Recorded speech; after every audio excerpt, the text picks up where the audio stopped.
Bismillahirrahmanirrahim. Assalamualaikum warahmatullahi wabarakatuh. Nama saya Nurisa Akmal binti Muhammad Rosni dan kumpulan saya akan membentangkan tentang falsafah ideologi semasa modernisme di Malaysia. Moden ini, kita dapat lihat umat Islam di Malaysia berhadapan dengan penjajah pemikiran Islam yang berbeza. Hal ini disebabkan oleh transformasi modernisasi yang melanda umat Islam pada waktu kini. Definisi modernisme. Menurut Syamsul Amrin, terjemahkan modernisasi sebagai satu proses transformasi atau perubahan dalam semua aspek kehidupan masyarakat. Selain itu, dari sudut etimologi, modernisme berasal daripada perkataan Latin modo yang bermaksud recently atau just now. Selain itu, modernisme dan modernity merupakan dua komponen utama yang menjadi teras kepada proses modernisasi. Hal ini dapat dilihat di mana modernity sebagai asas material kepada modernisasi, manakala modernisme pula merupakan gagasan ideologikal yang merupakan fenomena modernisasi.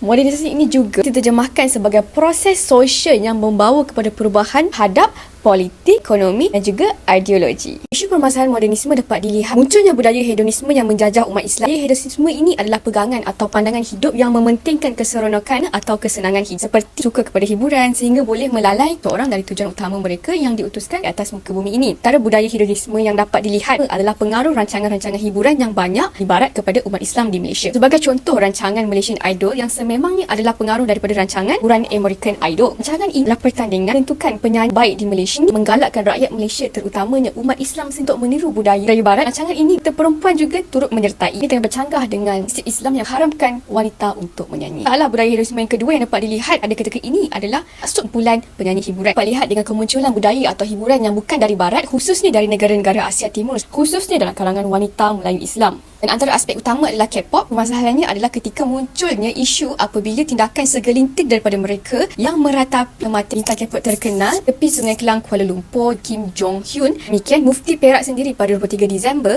menegaskan tindakan menghadiri acara penghormatan akhir kepada artis atau selebriti dengan aktiviti membawa belok lilin jelas kematian Kim Jong Hyun adalah dilarang dan haram dalam Islam. Hal ini disebabkan perbuatan mereka yang taksub itu bercanggah dengan Islam. Assalamualaikum warahmatullahi wabarakatuh. Nama saya Nur Intan Syafiza binti Kamal dan saya akan menerangkan tentang isu permasalahan yang kedua, iaitu gender dijadikan agenda sasaran.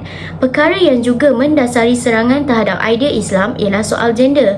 Hal ini adalah untuk memperjuangkan kehormatan wanita dan membebaskan mereka daripada penderaan. Lebih mengerikan lagi, ada yang menganggap Islam menganiaya wanita. Sebenarnya, apabila kita menganalisis latar belakang sejarah Islam, jaminan keistimewaan untuk manusia tidak pernah menjadi isu perpisahan, iaitu diskriminasi. Seperti yang boleh kita lihat, isu masalah sosial di Malaysia yang paling ketara ialah isu LGBT.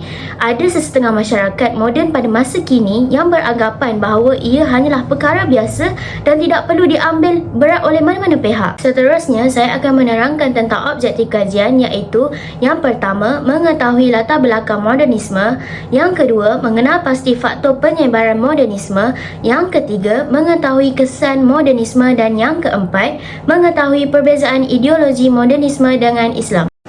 Hai, Assalamualaikum. Saya Muhammad Hafiz bin Najir. Sebagai pembentang nombor 4 akan meneruskan pembentangan tentang sejarah perkembangan modernisme. Sejarah perkembangan modernisme bermula dari asal-usul dan evolusi modernisme seperti fundamentalisme, penindasan gereja terhadap idea dan penemuan saintifik baru, serta keengganannya untuk bertolak ansur dengan pandangan yang berbeza daripada fatwa gereja, mencetuskan kekecewaan dan kebencian di kalangan intelektual barat. Akhirnya, membawa kepada penciptaan Renaissance, pencahayaan Enlightenment dan moden. Modernisme Eropah digerakkan oleh dua perkembangan besar yang membawa kepada dunia ilmu pengetahuan dan maklumat. Yang pertama, Revolusi Perancis. Ia mengubah sistem-sistem politik feudal Eropah. Yang kedua, Revolusi Industri yang mengubah sistem ekonomi Eropah. Seterusnya, ciri-ciri modernisme. Terdapat 3 ciri-ciri modernisme yang kami telah senarikan. Yang pertama ialah sekularisme, penolakan terhadap agama. Sekularisme adalah sangat penting sehingga ia sentiasa dikelompokkan dengan modernisme. Menurut Dr. Muhammad Al-Bahi, sekularisme terbahagi kepada 2 jenis, sederhana, moderate dan extreme radical. Ciri yang kedua ialah calculability, keadaan yang dapat diperhitungkan. Ia menolak bahawa segala-galanya di dunia atau alam ini telah ditakdirkan oleh Tuhan sebagai contoh. Sebaliknya, mempercayai kehadiran alam semesta yang teratur secara munasabah di bawah kawalan manusia. Ciri yang terakhir ialah pengaruh pendapat dan idea. Satu lagi elemen menarik dalam gerakan kontemporari ialah penggabungan idea dan pendapat artis dalam karya mereka. Pemandangan yang terakhir daripada saya ialah matlamat-matlamat modernisme. Yang pertama ialah emansipasi wanita atau pembebasan wanita daripada peranan tradisional mereka sebagai ibu dan pasangan. Secara praktikal, penyokong naluri biologi percaya bahawa prasangka dan berat sebelah menyakiti wanita lebih daripada lelaki. Yang kedua ialah pendewaan akal fikiran dan pembebasan dari keagamaan yang membawa maksud asas kepada kewujudan budaya kehidupan baru seperti penghapusan ikatan sosial dalam masyarakat. Yang terakhir ialah manusia sebagai pusat center dunia. Ini berarti individu mewakili keistimewaan dan potensi diri yang dapat membentuk dan menentu arah mengikut pacuan dan potensi diri sendiri. Pertimbangan falsafah yang melibatkan proses penyelesaian masalah daripada aspek teknologi, sosiopolitik, jiwa kreatif sesuatu zaman, ekonomi pembinaan dan rasa kepentingan sejarah seni bina dalam proses reka bentuk semuanya sangat penting dalam pemikiran moden. Assalamualaikum, nama saya Siti Asyamiti Razwan dan nombor magic saya adalah 2022-923-471. Hari ini saya akan menceritakan faktor kewujudan modernisme. Antara faktor yang membentuk modernisme adalah pembangunan masyarakat dan pertumbuhan pesat bandar bandar. Selain itu, modernisme merangkumi aktiviti dan ciptaan mereka yang merasakan bentuk tradisional seni bina, kesusadaraan dan lain-lain lagi menjadi tidak sesuai dengan tugas mereka dan ketinggalan zaman dalam persikatan ekonomi, sosial dan politik yang baru dalam dunia perindustrian yang baru muncul. Seterusnya adalah gerakan protes di barat. Gerakan modernisme telah berjaya mengubah sistem tradisi masyarakat barat. Menerusi kefahaman sekularisme ini, gerakan modernisme menentukan tafsiran baru terhadap dimensi agama dan budaya menerusi kerangka rasionalisme. Selain itu, proses globalisasi melalui kecanggihan teknologi komunikasi dan maklumat juga punca modernisasi zaman ini. Harapan idea postmodernisme ini ke dalam jiwa dan pemikiran umat Islam berlaku dalam keadaan yang halus dan tersusun sama ada secara sedari atau tanpa disedari oleh umat Islam. Golongan wanita juga tidak terlepas daripada menerima corak pemikiran sebegini. Kaedah penyebaran modernisme. Kaedah penyebaran modernisme mempunyai persamaan dengan sejarah masyarakat barat iaitu fundamentalism. Gereja yang manakala di barat modernisme diunsurkan oleh falsafah enlightenment humanism yang telah menjadi salah satu faktor pengaruh bagi pemikiran masyarakat barat dan masyarakatnya. Samping itu, pemikiran rasionalisme dan empiricism juga berkembang dengan secara pesat sekali. Rasionalisme dan materialisme serta kapitalisme adalah punca berkembangnya modernisme dan disokong oleh perkembangan sains dan teknologi. Kaedah penyebaran pasca modernisme kemunculannya secara mudah iaitu menandakan pengakhiran modernisme. Pasca modernisme terus tersebar luas di kalangan masyarakat dan negara apabila deconstructionism, relativism dan pluralism wujud. Sesuai dengan kemunculan teknologi informasi adalah punca untuk masyarakat moden untuk sedar dan mencorak untuk menjadi masyarakat pasca modernisme. Itu beri masa juga kerap digunakan untuk menyebarkan pasca modernisme ini kepada rakyat jelata. Akhir sekali, pasca modernisme ini juga telah tersebar dalam bidang ekonomi yang berkonsepkan free market. Saya akan menerangkan tentang kesan positif modernisme iaitu untuk negara, masyarakat dan individu. Untuk negara, kita boleh lihat hasil positif iaitu dari segi politik dan kewangan dengan kehadiran perubahan dalam susunan pentadbiran dan inovasi. Untuk masyarakat pula, antaranya ialah kedudukan sama rata di kalangan wanita dan lelaki iaitu dipanggil sebagai penerimaan darjat. Ini adalah atas alasan bahawa sebelum datangnya modernisme, wanita umumnya diketepikan dan tidak diberi penghormatan. Untuk individu pula, ianya telah mengubah seseorang ke tahap yang lebih maju seperti kebebasan membuat keputusan untuk diri sendiri. Ini kerana keputusan tidak lagi bergantung kepada ibu bapa atau penghulu atau ketua adat kerana kita berhak menentukan sesuatu untuk diri kita sendiri. Nama saya Nurul Atira Mitinasi dan nombor metrik 2022949443. Modernisasi adalah istilah yang digunakan untuk menunjukkan tentang kemajuan atau proses perubahan, tetapi ada segelintir perubahan yang membawa kepada sudut negatif dari aspek negara, masyarakat dan individu. Modernisme dilihat dari aspek negara kerana ada parti politik yang menjadikan agama sebagai dasar perjuangan politik. Ketika agama menjadi ideologi politik, itu menimbulkan banyak masalah kerana agama telah menjadi alat untuk kepentingan politik. Negara menjadi huru-hara dan mundur. Seterusnya, modernisme dilihat dari sudut negatif terhadap masyarakat kerana prinsip yang menjadikan sains sebagai sumber kebenaran mutlak. Walaupun sains dapat menyelesaikan banyak masalah manusia, sains yang mengambil sains sebagai sains utama dan menolak wahyu sebagai kebenaran adalah bertentangan dengan ajaran Islam. Ini mengakibatkan pemikiran masyarakat terpesong kerana menjadikannya bercanggah dan boleh mengakibatkan pergaduhan sesama masyarakat. Yang terakhir, modernisme dianggap negatif terhadap individu kerana berasaskan prinsip rasional. Prinsip rasional menolak kewujudan wahyu kerana dianggap tidak logik dalam pemikiran manusia.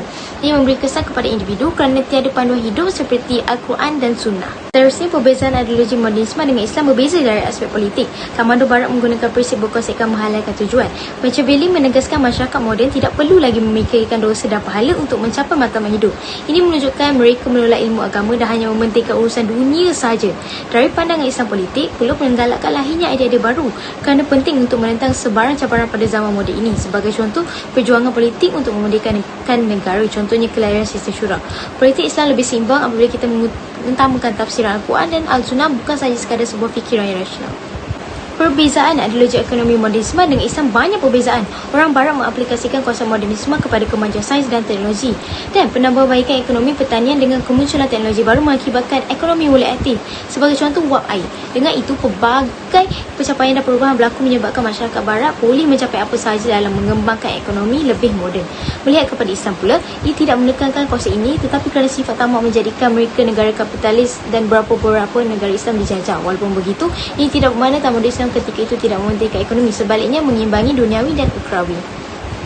Perbezaan ideologi sosial modernisme dengan Islam banyak perbezaan. Taekwondo Barat mula mengkaji dan mengembangkan ilmu kemanusiaan. Mereka memerlukan sistem untuk menyesuaikan diri dengan keadaan semasa. Mereka memperkenalkan beberapa teori sosial baru, seperti Auguste Comte mencadangkan teori positivisme kepada mereka. Selepas itu, konsep modernisme dari perspektif Taekwondo Islam bincangkan konsep Islam lebih lengkap, tidak pernah menghadapi zaman kegelapan ilmu seperti mana yang berlaku kepada agama Kristen sebelum berlakunya zaman Renaissance. Kesimpulannya, konsep modernisme telah memberi kesan sosial yang cukup besar terhadap Taekwondo Barat, manakala Taekwondo Islam berpegang kepada konsep Islam yang lebih lengkap dan jelas. Saya akan menerangkan tentang cadangan dan penyelesaian yang pertama, iaitu mengurangkan penggunaan teknologi canggih supaya tidak mudah terikut dengan budaya Barat. Kajian telah mendapati bahawa dengan pengurangan penggunaan teknologi canggih boleh menghalang masyarakat daripada mengikuti budaya Barat secara berkesan. Ini adalah atas alasan bahawa kebanyakan ideologi, contohnya modernisme, diturunkan bermula dengan satu generasi, kemudian seterusnya melalui media, contohnya televisyen dan internet, boleh dikurangkan. Seterusnya, ibu bapa memainkan peranan yang penting. Kerana anak adalah amanah oleh Allah Subhanahu Wa Taala yang dikurniakan kepada setiap ibu bapa supaya mereka menjaga dan melihara dengan baik mengikut landasan Islam. Oleh itu, ibu bapa haruslah cakna akan amanah dan tanggungjawab untuk mendidik anak-anak supaya mereka mempunyai akidah dan jati diri yang kukuh. Sebagai contoh, ibu bapa haruslah memantau anak-anak ke mana dia keluar, apa yang ditonton di gadget telefon mereka berkawan. Hal ini kerana rakan sebaya juga mempengaruhi kepada perkara budaya hedonisme. Ibu bapa haruslah sentiasa menasihati anak-anak dengan menunjukkan teladan yang baik, memberikan didikan agama sejak dari kecil supaya mereka tidak terpengaruh dengan anasir-anasir luar dan kuat jati diri. Cadangan penyelesaian yang terakhir. Untuk menangani isu LGBT ini, terdapat keperluan mendesak untuk mewujudkan garis panduan penguatkuasaan dan pendakwaan.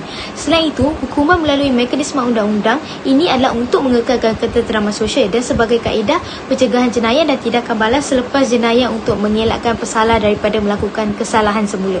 Sekiranya program melibatkan orang Islam dan mempunyai unsur maksiat dan bertentangan dengan hukum syarak, mereka boleh disabitkan kesalahan. Pesalah boleh didenda tidak melebihi RM5,000 atau penjara tidak melebihi 3 tahun atau kedua-duanya sekali.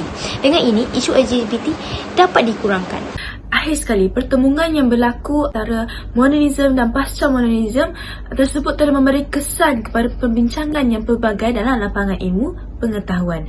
Terdapat golongan intelektual telah cuba untuk membincangkan aliran-aliran ini daripada pelbagai aspek perkembangan dan kemajuan dunia masa kini.